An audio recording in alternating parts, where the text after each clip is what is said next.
알렉산더 솔제니치라는 사람이 있습니다. 이반 데니소피치 하루라는 글 등을 통해서 우리에게 익숙한 사람입니다. 러시아 문학가요 사상가인 그는 노벨상 수상자이기도 합니다. 여러 편의 글을 통해서 구소련 체제를 비판했고 그 안에서 고민하고 어려움을 겪는 인민들의 아픔을 적나라하게 그렸습니다. 한때 이분이 강제 수용소에 잡힌 적도 강제 수용소에 있은 적도 있고요. 그리고 미국의 망명길 국외로 추방을 당하기도 했습니다. 그를 통해서 공산주의 체제가 얼마나 모순된 것인가 하는 것을 볼 수 있었고요. 인간의 존엄성에 대해서 우리들이 알 수 있었습니다. 그의 영향력을 통해서 구소련이 붕괴하는데 큰 일조를 담당했다고 사람들이 말하곤 합니다. 그분이 미국에 와 있을 때 1978년도에 하버드에 와서 이런 강연을 했습니다. 그 내용 중에 하나가 이런 것입니다. 우리는 정치와 사회계획에 너무 과대한 기대를 했다. 그 까닭에 정말 우리가 가지고 있던 가장 소중한 것을 상실했음을 깨달았는데 그것은 우리의 영혼의 상태이다. 우리의 영혼은 동구권에서는 공산당에 짓밟혔고 서구에서는 상업주의에 의해 짓밟혀 버렸다. 우리는 비참한 영적 위기에 직면해 있다. 우리가 자랑하는 그 어떤 과학과 진보의 업적들도 20세기의 이 비참한 도덕적 빈곤에서 우리를 구해주지 못한다. 우리는 영적 불길이 필요하다라는 말을 했다고 합니다. 그 후로 30년이 됐습니다. 그가 그렇게 증오하던 공산주의 체제 무너졌습니다. 30년 동안 전 세계는 점점점 좋아졌습니다. 30년 전보다 지금 미국 훨씬 좋아졌어요. 30년 전보다 러시아도 한국도 훨씬 더 좋아졌습니다. 그렇지만 그가 지적했던 도덕적 해이와 영적 빈곤함을 우리는 점점점 더 느껴가고 있습니다.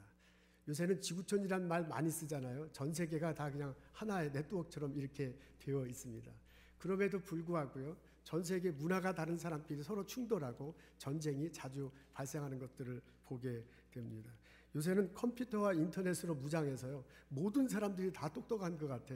정보를 어떤 한 사람이 특별한 정보를 갖고 있다고 하는 것이 무색할 정도로 정보가 이렇게 모든 사람들이 나누어지는 그런 세대가 됐습니다. 그런데 점점 그렇게 똑똑해지지만은 사람들의 마음은 점점점 차가워지는 것을 느낄 수 있습니다. 사람들이 이 세상 자연을 보면서 마음속에 넉넉함과 풍요를 느끼지 못하는 것을 알 수 있습니다. 우리는 경쟁사회에서 살아가면서요, 어떻게 하든 앞으로 나가려고 그래. 그냥 앞서가는 사람 뒷다리 잡고 그냥 내가 앞서 나가려고 그래. 그렇게 해서 막 점점점 치열해지는데 그만큼 또한 사람들과의 관계는 가난해지고 사람들과의 관계는 점점점 삭막해지는 것을 알 수 있습니다. 우리는 물질적으로 훨씬 더 풍요로워져서 30년 전보다 지금이 훨씬 더 나아졌어요. 근데 우리들의 마음은 30년 전보다 좀 가난해. 우리들의 인간관계는 30년 전보다 더 삭막해. 우리들 영혼 속은요, 사막처럼 그렇게 황폐해져 가는 것을 볼 수 있습니다. 우리 적당히 그것을 치장하고 있잖아요. 양복 입고요, 좋은 옷 입고요, 얼굴 좋은 혈색으로 이렇게 하고 있어. 근데 우리들 마음속에는 텅 비어가고 있습니다. 사람들과 만나서 좋게 얘기하잖아요. 악수하잖아요. 웃으면서 지내. 근데 그 사람과 나와의 관계는 점점 더 삭막해지고 점점점 황폐해 가고 있는 것을 알 수 있습니다. 30년 전에 알렉산더 솔제니친이 지적한 그것이 나아진 것이 아니라 점점점 어려워져서 지금이야말로 우리가 그분이 필요한 대로 정신적 빈곤함에 살아가고 있는 우리들을 위해서 영적 불길이 필요한 그런 때가 되었습니다. 오늘 저희들은 사도 바울이 골로새 교인들에게 쓴 편지의 일부분을 읽습니다. 이것을 읽어보면 사도 바울이 우리들에게 말해주는 소리를 들을 수 있습니다. 여러분들은 예수 그리스도를 통해서 하나님과 화목해야 됩니다. 그리고요, 화목한 여러분들이요, 예수 그리스도 안에서 이 세상 사람들과 만물들과 화목해야 된다라고 우리들에게 말해주고 있습니다. 오늘 본문을 읽어보면요, 사도 바울이 딱 하나 우리들에게 정확한 단어를 얘기해 주는데 그게 뭐냐면 화목. 너가 그리스도 안에서 예수님과 화목하냐? 그렇다면 너를 통해서 그리스도 안에서 이 세상이 하나님과 화목되는데 사용되어야 될 것이다 라고 말해주는 소리를 들을 수 있습니다. 그래서 오늘 본문에 보면 사도 바울이 이렇게 전합니다. 전에 악한 행실로 멀리 떠나 마음으로 원수가 되었던 너희를 이제는 그의 육체의 죽음으로 말미암아 화목하게 되사 너희를 거룩하고 흠없고 책망할 것이 없는 자로 그 앞에 세웠다라고 그렇게 말하고 있습니다. 이 사도 바울의 말씀을요, 오늘날 우리들의 삶과 연관시켜 보면 이렇게 말할 수 있습니다. 지금 우리들의 삶의 환경은 마치 전쟁터 같아. 이렇게 전쟁터 같은 삶의 환경이 일어난 이유는 우리 모두가 다 하나님으로부터 멀어져 있기 때문이다라고 그렇게 받아들일 수 있습니다. 여러분, 이 땅에 살아가는 우리들의 마음이 황폐해졌어. 점점 이렇게 황폐해져가는 이유는 사도 바울의 말로 표현하자면 그건 우리 마음 속에서 하나님과 원수되었기 때문이다라고 그렇게 받아들일 수 있습니다. 여러분, 이 땅을 살아가는 우리들의 영혼이 보이진 않지만 나는 알아. 어떻게 보면 나도 모르고 나도 느끼지 못하는데 내 영혼이 점점 황폐해져서 사막처럼 되어가 있어. 그렇게 된 이유가 뭐냐면 사도 바울의 표현대로 하자면 우리들 영혼 속에 죄가 사로잡혀 있기 때문이다 라고 말해주는 소리를 들을 수 있습니다. 이런 우리들의 상황과 이런 내 마음, 내 영혼을 위해서 예수님께서 이 땅에 오셨습니다. 예수님께서 이 땅에 오셔서 하나님 나라를 전하십니다. 그분이 십자가에 못 박혀 돌아가시고요, 3일 만에 부활하셨습니다. 40일 동안 제자들과 함께 있고 하늘나라로 승천하셨습니다. 이게 2000년 전에 있었던 일이에요. 그 일을 통해서 하나님께서 우리들에게 허락해 주신 것이 있습니다. 예수님께서 십자가 달려 돌아가심을 통해서 우리들의 죄를 용서받을 수 있는 길을 하나님께서 여셨습니다. 예수님께서 3일 만에 부활하도록 하심을 통해서요, 우리들을 의롭게 할 수 있는 길을 하나님께서 여셨습니다. 예수님께서 하늘나라로 승천하심을 통해서요, 우리가 그분을 통해서 천국에서 영원히 살 수 있는 길을 우리들에게 허락하셨습니다. 그러니까 이런 과정을 통해서 예수님을 통해서 이런 길을 여시고요, 하나님이 우리 마음 속에 풍요로워 할 수 있도록 허락하셨습니다. 하나님이 우리들 삶 속에 평화를 누릴 수 있도록 허락하신 것을 볼 수 있습니다. 바울은 오늘 본문에서 이런 예수님의 역할을 화목제물이다 라고 그렇게 표현한 것을 알 수 있습니다. 예수님이요, 당신 스스로가 하나님과 죄된 인간 사이에 제물이 돼서 화목제물이 되었다라고 그렇게 표현하고 있습니다. 이것은 구약시대의 제사법을 하는 의미와 그 언어를 여기에 사용한 것입니다. 구약시대 때는 하나님께 죄 용서함을 빌고 죄 용서받는 의미로 동물을 잡았습니다. 각을 떴습니다. 그 피를 가지고 지성소에 들어가서 뿌렸습니다. 그리고 그 동물 잡은 것을 불로 태웠습니다. 그렇게 태움을 통해서 하나님께 예배드렸고, 그런 의식을 통해서 하나님의 죄의 용서받음을 확인하고 마음의 평화를 누리면서 살아갈 수 있었습니다. 그런 구약시대 때 그런 의식들, 그 의미들이 십자가에서 그대로 옮겨졌고, 그런 예수님의 단 한 번의 죽으심으로 이제 구약의 그 제사가 다 여기서 완성됐음을 말해주고 있는 것을 볼 수 있습니다. 그래서 이렇게 예수님이 화목제물이 돼서 구약시대 때 그렇게 했던 것처럼 단 한 번으로 화목제물이 되셔서 이제 우리들에게 죄를 용서하시고 의롭게 되는 길을 마련했다라고 지금 바울이 오늘 본문에서 표현하는 것을 볼 수 있습니다. 우리들은 이것을 깨달을 수 있습니다. 우리는 이것을 듣습니다. 우리는 이것을 깨닫습니다. 그리고 이거 깨닫는 정도가 아니라 마음으로 받아들이고요, 마음으로 믿고 고백할 수가 있습니다.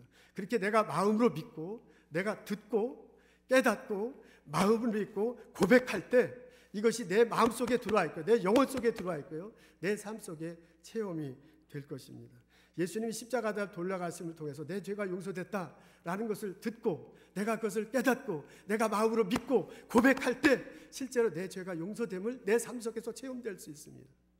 예수님께서 부활하셨다, 그를 통해서 나에게 의롭게 되는 길을 하나님께서 열어주셨다, 이것을 듣고요, 이것을 깨닫고요, 이것을 마음으로 믿고 내가 입술로 시인할 때 내가 의롭게 되는 것을 경험할 수 있습니다.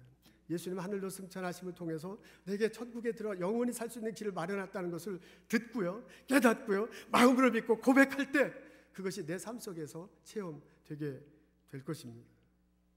내가 이런 모습을 보이신 예수님, 그 예수님이 나의 구세주입니다, 나의 그리스도입니다 라고 고백할 때 그 예수님의 피가요, 2000년 전에 흘렸던 피가 내 몸속에 두를 것입니다. 내 심장에 두를 것입니다.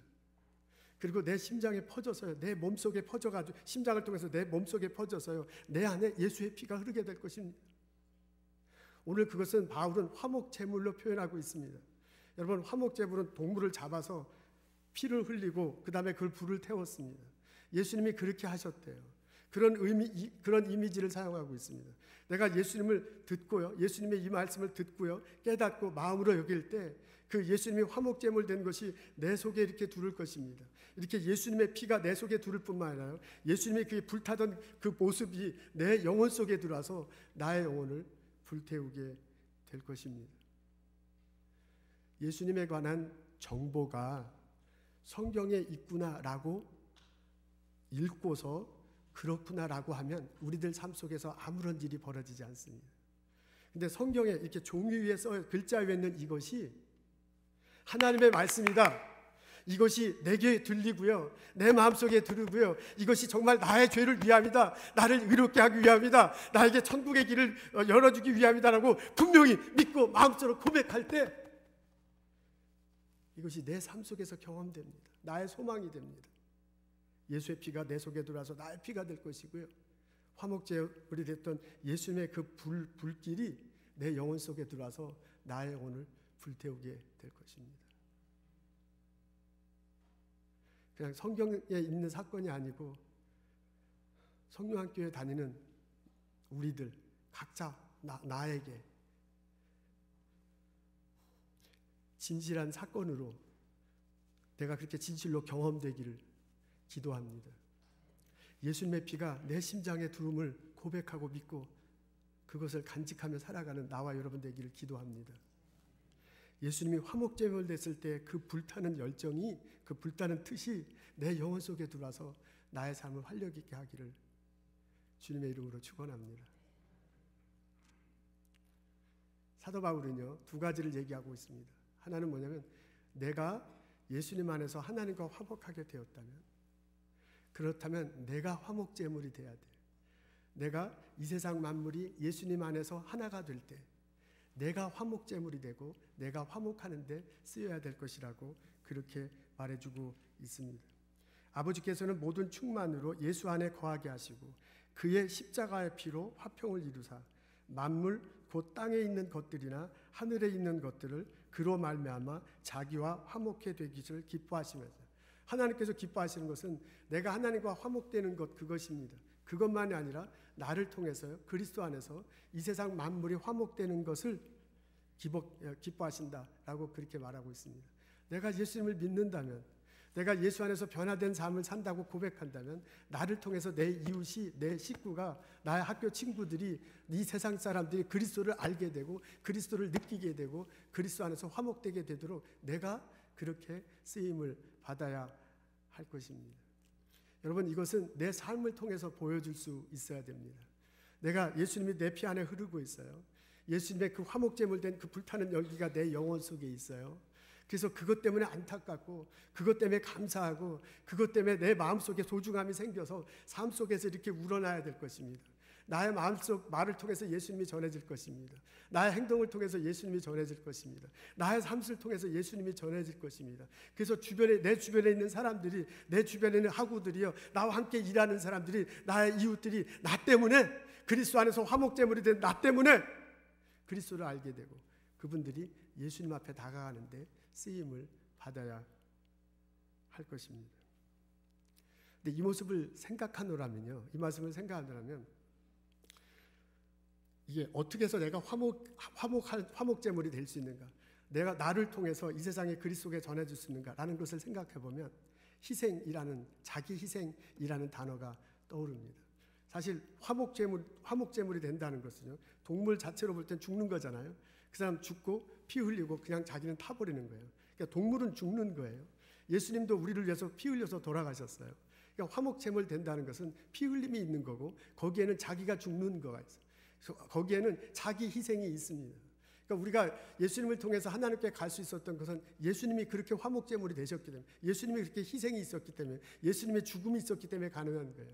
그렇다면 우리가 이 세상에서 화목제물이 된다면, 나를 통해서 이 세상에 그리스도가 전해지기를 원한다면 내가 죽어야 돼요. 내가 화목제물이 돼가야 돼요. 내가 피 흘려야 돼요. 내가 희생이 돼야 돼요. 내가 양보해야 돼요. 그래야 이 세상에 그리스도가 전해지는 것을 알 수 있습니다. 희생을 통해서 누군가가 사람들과의 관계 속에서 내 거룩함이 드러날 것입니다. 내가 희생을 해야 예수님과의 말씀을 전할 때 유연함을 보이고 힘을 실을 수 있습니다. 내가 좀 희생해야, 내가 좀 양보해야, 내가 죽어야 예수님의 가르침대로 내가 살면서요 이 세상 사람들에게 예수님을 전할 수 있습니다. 예수님이 나에게 요구해. 너가 그리스도를 믿느냐? 그리스도 안에서 화목제물이 됐느냐? 그리스도 안에서 화목하게 됐느냐? 그러면 너가 그리스도 안에서 다른 사람에게, 이 세상 만물에게 화목해야 될 것이다라고 그렇게 말하고 있습니다. 내가 화목 제물이 되기 위해서 나에게 꼭 필요한 게 있는데 그게 뭐냐면 자기 희생이에요. 내가 죽고 내가 피 흘려야 합니다. 제가 이 얘기를 한 번 한 적이 있는데요. 제가 미국 유학 왔을 때 있었던 일입니다. 1988년대 내시빌 테네시에 와서 제가 공부를 했습니다. 근데 그때 저희 집사람은 6개월 뒤에 왔기 때문에 저는 처음 6개월은 이제 미국 룸메이트하고 같이 살았습니다. 스튜디오 이렇게 조그만 방에서 둘이 이렇게 살았습니다. 근데 그때 영어도 잘 못할 뿐만 아니라 미국 생활이 적응이 안 돼가지고 참 여러 가지로 해프닝이 많았는데 그 중에 하나가 이 에어 컨디션 때문에 상당히 고생을 많이 했습니다. 조그만 스튜디오에 창문이 있고 그 창문에다 에어 컨디셔너를 달아놓고 그것을 계속 트는 거예요. 근데 내시빌은 이 보스턴보다 훨씬 덥고 이렇게 습합니다. 그러니까 미국 사람들은 에어 컨디셔너에 대해서 익숙하기 때문에 그거 계속 틀어놔도 괜찮은데 1988년대 한국은 에어 컨디셔너가 많지 않았습니다. 그러니까 저는 에어 컨디션 있는데 있어본 적이 많지 않습니다. 잠자는 건 절대로 해본 적도 없고요. 그래서 그 에어 컨디션 바람이 얼마나 힘든지 모르겠어요. 그래서 잠도 잘 못 자. 쉥 소리가 나고 막 차가운 바람이 나니까 잠도 못 자겠고 막 그래요. 게다가 감기 걸렸어요. 9월 둘째 주, 셋째 주에 감기 걸려가지고 막 콜록콜록하고 난리를 피니까 이 비일인데 그 청년이 너 감기약 사 먹으래요. 근데 감기약을 어떻게 사 먹는지도 잘 몰랐고 솔직히 말해서 이거 뭐 그냥 넘어가겠지 하고 있는데 아무래도 감기가 안 나서요. 그리고 한 이틀이 지났는데도 감기가 떨어지지 않아요. 그랬더니 이 친구가 자기가 미안했는지 감기약을 사왔어. 그래서 이걸 먹으래요. 근데 보니까 알약이 이만해. 그래서 와 이렇게 큰 알약이 있는 거야. 미국 놈들은 덩치만 큰 게 아니라 알약도 크구나 해가지고요. 그걸 제가 입에 넣고요. 이 물로 마시려고 했어요. 그랬더니 깜짝 놀라면서 그렇게 먹는 게 아니래요. 그거는. 그래서 물 컵에다 넣고 지금 여러분 화면에 보시는 것처럼 알약을 집어넣어요. 그러니까 샥 하고 녹는데 그거 저 처음 봤어요. 그때 1980년대에는요 이런 약이 없었습니다. 여러분 요새는 한국에 다 있더라고요. 발음도 어려워. 알카살처 플러스인가 뭐 있잖아요. 감기약. 넣으면 샥 녹는 거. 그래서 제가 처음 봤어. 근데 이거 보니까 샥 소리를 나면서 눈앞에서 막 변하는데 와 이런 약도 다 있구나. 그리고 한 40초 50초 지나고 난 다음에 이게 다 됐대요. 그래서 이렇게 막 적더라고요. 저거 보니까 약이 들어갔는 것 같은데 약이 들어갔는지 안 들어갔는지 모르겠어요. 내가 볼 때 그냥 맹물하고 똑같아요. 이거 감기약이래 먹으래요. 마시는 거죠. 그래서 마셨습니다. 그리고 나을 수 있었습니다. 제가 예수 믿는 사람이 이 세상에 어떻게 살아야 될 것인가 라고 생각할 때 그 감기약이 생각납니다. 감기약이 이렇게 녹아버리는데 감기약이 물속에 있는 거거든요. 근데 우리 눈에는 안 보여. 감기약이 있는지 없는지. 그거하고 정말 비슷해요.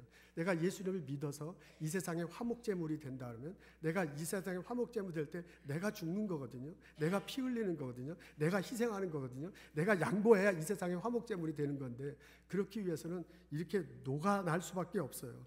그렇게 되기 위해서는 내가 없어질 수밖에 없는 그런 모습입니다. 스스로 녹으면서 거룩함을 유지하고요. 자기가 녹아서 말씀대로 사는 모습을 보고요. 녹은 모습을 통해서 이 세상을 치유해 나가는 역할을 감당할 수 있습니다. 바울이 우리들에게 요청하고 있어요. 바울이 나에게 하나님 말씀을 전해주고 있어요. 그리스도 안에서 화목하게 되라. 너가 그리스도 안에서 화목하게 됐다면 너를 통해서 그리스도 안에서 이세 사람이 화목되게 할지어다 라고 말하는 소리를 들을 수 있습니다. 오늘 바울이 사용한 이미지가요, 화목 제물이 되는 거거든요. 이렇게 막 불로 태우는 거거든요. 이제 그것을 이렇게 생각해 본다면 우리가 이 세상에 살아갈 때 내가 불이 돼서 이 세상에게 비추는 모습으로도 또한 이미지를 바꿔서 생각해 볼 수 있습니다. 내가 예수님이 화목 제물로 그 불타는 모습이 내 영혼 속에 들어온다면 내 삶 속에서 타 들어간다면 나의 삶 속에서 빛이 돼서 이 세상에 비춰질 것입니다. 여러분 마치 초 하나가 있는데 그 초가 이렇게 타면 초가 녹잖아요. 초가 녹아야 불이 빛잖아요. 그러니까 초가 녹아야 불이 생기고 그 불 때문에 이 세상에 비춰지는 거거든요. 그거하고 똑같아. 내가 정말 화목제물이 된다면, 내가 화물이 된다면 내가 녹아야 돼요. 내가 양보해야 돼요. 내가 죽어야 돼. 그래야 그 안에서 변화가 일어나는 것을 볼 수 있습니다. 이것은 처음부터 거대한 불길로 이 세상을 확 바꿔버리겠다라고 기대한다면 참 어렵습니다. 내가 이 세상에 거대한 불길을 한꺼번에 다 만들기는 참 어렵습니다. 그러나 내가 하나 작은 촛불일지라도 내가 녹아서 내가 타기 시작해서 불길을 비친다면, 그것 때문에 내가 있는 조직에 화목이 된다면, 그것 때문에 내가 있는 연구소에 화목이 된다면, 그것 때문에 내가 있는 학교나 내가 있는 일터에 화목이 되면, 그 조그만 장소에 그것이 점점점 퍼져나갈 것을, 마치 촛불 하나가 있는데 여러 촛불이 자꾸 붙어가지고 점점 퍼져나가는 것과 똑같을 것입니다. 이렇게 내가 작은 초 불타는 것처럼 화목제물이 된다면 나를 통해서 이 세상의 도덕적 빈곤과 영적 빈곤함을 느끼며 살아가는 사람들에게 비춰줄 수 있습니다. 내가 하는 일이 별거 아니죠. 내가 하는 일이 작은 촛불 하나 비추는 것밖에 지나지 않지만은, 그래도 그리스도의 이름대로 사는 것이 어떤 것인다라는 것을 내가 보여줌을 통해서 전쟁하고 싸우는 다른 사람들에게 그리스도의 모습을 비춰줄 수 있을 것입니다. 나는 별거 아니야. 정말 나는 촛불 하나 타는 것에 지나지 않지만은 마음이 가난하고요, 자연의 풍요로움을 알지 못하는 사람들에게 감사함을 내가 전해줄 수 있을 것입니다. 나는 아주 보잘것없는 거지만 말하기보다는, 비난하기보다는, 지적하기보다는 내가 타고 내가 죽고 내가 희생함을 통해서요, 외로운 사람, 괴로운 사람, 무엇이 살아가는 것이 의미인지 모르는 사람들에게 빛이 될 수 있고요, 그 사람들에게 따뜻함을 줄 수 있고요, 그런 사람들에게 대해서 내가 그리스도 안에서 화목제물이 될 수 있습니다. 바울이 나에게 요청합니다. 바울이 오늘 예배드리는 우리 모두에게 들려주고 있습니다. 여러분이 그리스도 안에서 화목하게 되셨습니까? 그러면 여러분을 통해서, 나를 통해서 내 이웃이, 내 가정이, 나의 조직이, 나의 학교가 그리스도 앞에 서게 돼야 될 것입니다. 그리스도의 말씀을 내가 마음으로 받아들이고 나의 삶 속에서 화목제물로 살아가는 나와 여러분 되시기를 주님의 이름으로 축원합니다. 여러분, 우리들이 익히 들은 복음성가 하나 있습니다. 한번 듣겠습니다.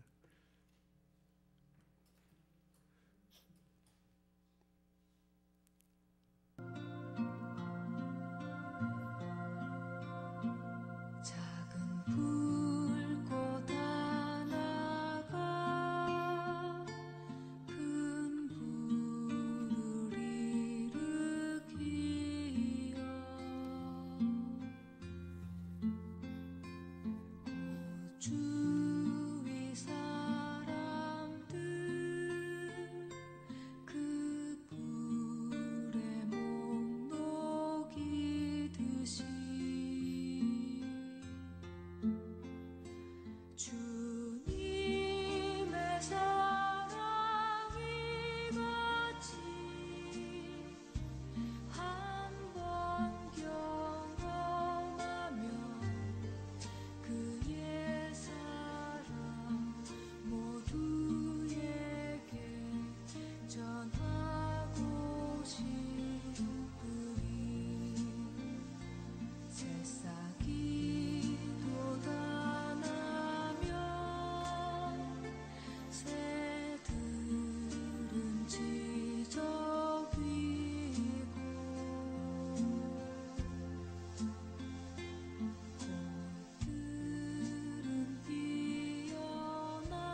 공산 통치 시대 러시아 한 수용소에 보리스 콘펠드라는 이름을 가진 유대인 의사가 배치되어 왔다고 합니다.